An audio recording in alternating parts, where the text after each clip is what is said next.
Assembly forges are the centralized manufacturing hubs of the Covenant. These advanced facilities originally developed by the ancient interstellar Sangheili before the War of Beginnings, aka the First Age of Conflict, from 938 BCE to 852 BCE, where the Sanshayum and the Sangheili fought over conflicting religious views on the use of Forerunner tech. These early versions made by the Sangheili had issues that stemmed from imperfect attempts to reverse engineer the assembly vats of the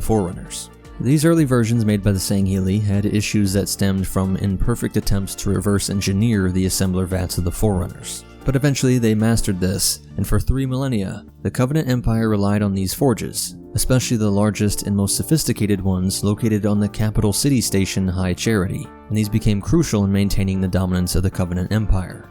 Following the Great Schism in 2552 and the subsequent loss of High Charity to the Flood, these assembly forges have become highly valuable and fiercely contested resources among the Covenant splinter groups. They operate using advanced nanotechnology. The forges utilize clouds of programmable nanomachines that were supplied with raw materials and design templates, known as design patterns. The nanomachines then meticulously assemble items piece by piece from scratch. This process more resembles growing items than manufacturing them, with sub-assemblies formed from nanocomposite materials, and larger components integrated wholesale. As a result, Covenant tech often features an exterior shell of nanolaminate, characterized by curvilinear organic contours and an iridescent sheen. These sophisticated manufacturing methods allowed the Covenant Empire to prioritize custom-built and modified designs over rigid standardization and mass production. Though such innovations were often resisted by the Sanshayum bureaucracy for dogmatic and political reasons. Outdated materials can be broken down and recycled as raw feedstock for the forges, enabling the seamless creation of new items, seen with older warships like the Malgan pattern armored cruiser, which can be dismantled and repurposed into more modern equipment.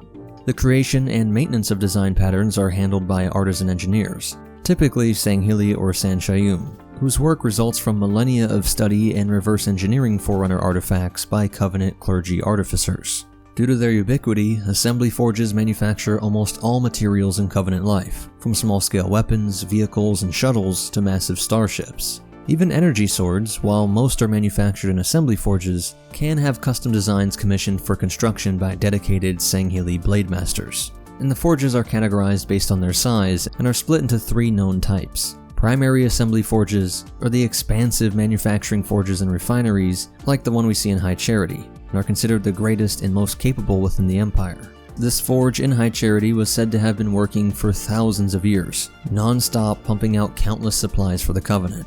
Secondary assembly forges manufacture light warships and attack ships, like the Xanar pattern light cruiser. Tertiary assembly forges are used for manufacturing space fighters, dropships, small arms, vehicles, and other equipment, and some could be built aboard vessels like the Majourn pattern agricultural support ship. Some larger Covenant carriers may have several of these small assembly forges, acting like an advanced 3D printer for just about everything you could think of.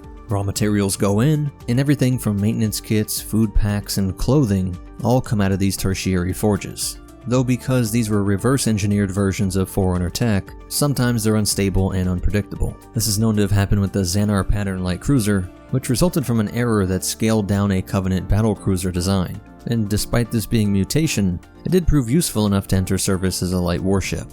To fix this, it often necessitated resetting the entire forge, and with the sheer amount of Banshees produced over thousands of years, it's likely that this has happened countless times, though we don't have any specific images or stories of this happening.